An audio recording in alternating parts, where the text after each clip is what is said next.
fadlan ha ilaawin inaad like saartid muuqaalka, subscribe saartid channelka, sidoo kale aad la wadaagtid asxaabtaada xiisaysa kubadda cagta.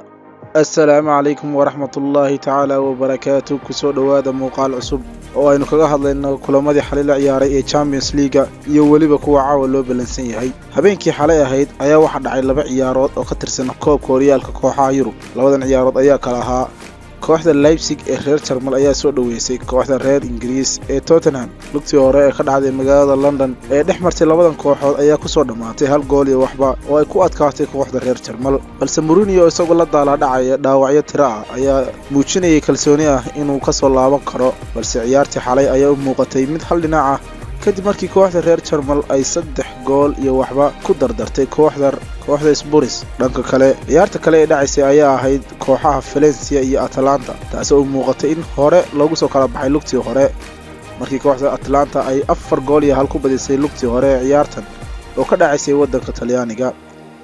balse lugtii dambe ee xalay dhacaysay ayaa iyaduna aan wax saas isbedelin kadib markii kooxda reer Talyaani ay 4 gool iyo 3 ugu awood sheegatay kooxda Valencia oo bilaa taageerayaal ahayd kadib markii loo baqay faafitaanka cudurka coronavirus. ciyaaraha caawa loo balansan yahay oo iyana laba ah ayaa kala ah kooxda Liverpool oo difaacanaysa koobkan ayaa fooda daraysa kooxda Atletico Madrid, halka Borussia Dortmund oo 2 gool iyo hal uga soo adkaatay kooxda PSG. lugtii hore ka dhacay garoonka Signal Iduna Park caawa ay ku ciyaari doonaan garoonka Parc des Princes ee wadanka Faransiiska, inkastoo ciyaartan laftirkeedu lagu ciyaari doono bilaa taageerayaal. kooxda haysata koobkan ee Liverpool oo walibana la filayo inay sanadkan la hooyan doonto horyaalkeedii ugu horeeyay ee Premier League tan iyo sanadkii 1990 ayaa caawa soo dhaweynaysa kooxda dagaalyahanada lagu tilmaamo ee Atletico Madrid. ciyaartoyda oo tababar Diego Simeone ayaa muujiyay hal adeegooda kadib markii ay lugtii hore difaaca ku jireen inta badan 90 daqiiqo ee ciyaarta, iyagoo ku guuleystay inay difaacdaan goolkii uu daqiiqadii afraad u dhaliyay ciyaaryahan Saúl Ñíguez. haddaynu eegno dhanka Liverpool, kooxda Liverpool ayaa isku halaynaysa cududda ciyaartooydeeda, balse waxaan meesha yana ka maqnayn taageerayaasha xamaasadda badan ee soo buuxdhaafin doona garoonka Anfield, iyagoona kooxdooda siin doona dhiirigelin dhammaystiran.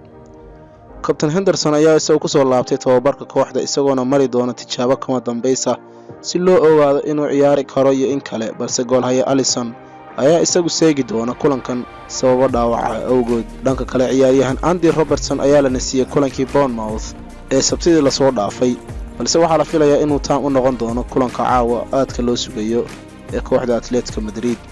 haddaynu eegno dhanka kooxda Atletico Madrid, kooxdan ayaa u safraysa Merseyside iyagoo hal gool oo faa'iido ah wata, balse waxay guuleysteen kaliya hal mar 6 kulan ee ugu dambeeyay ee ay dabadda ku soo ciyaaraan tartankan. Bartef ayaa isagu ku soo laabanaya khadka dhexe kadib markii uu dhaawac ku seegay kulankii Sabtida ay barbaraha la galeen kooxda Sevilla, iyadoona uu wali maqnaan doono ciyaaryahanka garabka ka ciyaara ee Thomas Lemar. Morata ayaa isagu soo afjaray abaartii ka haysatay dhanka gool dhalinta, taasoo jirsatay 8 usbuuc kadib markii uu shabaqa soo taabtay ciyaartii ay la lahaayeen kooxda Sevilla Sabtidii la soo dhaafay, waxaana la filayaa inuu ku soo bilaaban doono kulanka caawa beddelka Diego Costa.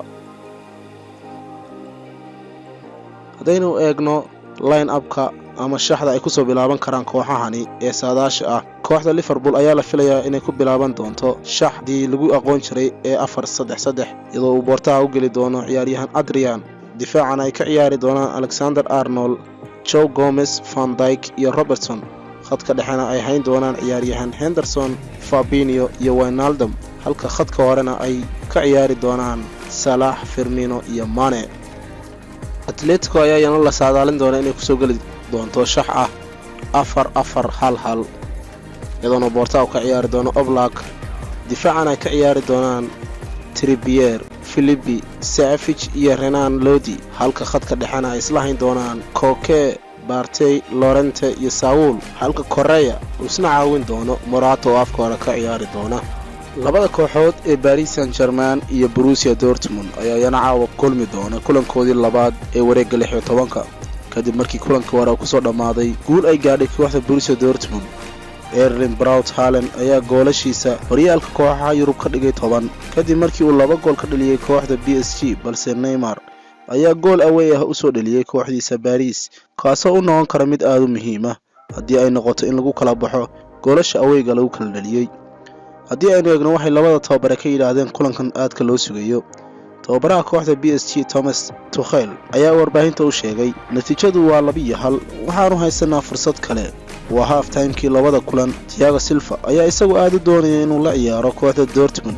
joogitaankiisa ayaana saameyn ku yeelan kara kooxda. waa inaanu raadinaa xal. dhanka kale tababaraha kooxda Borussia Dortmund ayaa sheegay wax walba waa suurtagal, waxaanuna rumaysannahay inaanu ku guulaysan karno Paris. sidoo kale lugtii hore ayaanu soo badinay, welibana waxaanu ku guulaysan karnay farqi intaa ka badan. shaxda la filaya inay kusoo bilaaban doonto kooxda Paris Saint-Germain ayaa ah goolhaye Navas, difaaca Kerrer, Thiago Silva, Kimpembe iyo Kurzawa, halka khadka dhexe ay ka ciyaari doonaan Angel Di Maria, Marquinhos iyo Gueye. afka horena ay ka ciyaari doonaan Neymar, Cavani iyo Mbappe. Dortmund ayaa la filayaa inuu Porto kusoo bilaaban doono ciyaaryahan Roman Burki, difaaca Sagadu, Hummels, Piszczek iyo Hakimi, halka khadka dhexe ay ka wada ciyaari doonaan Emre Can, Axel Witsel, Rafael Guerreiro. afka hore ayaa la filayaa inay kusoo bilaaban doonaan ciyaaryahan Sancho, Brandt iyo Haaland.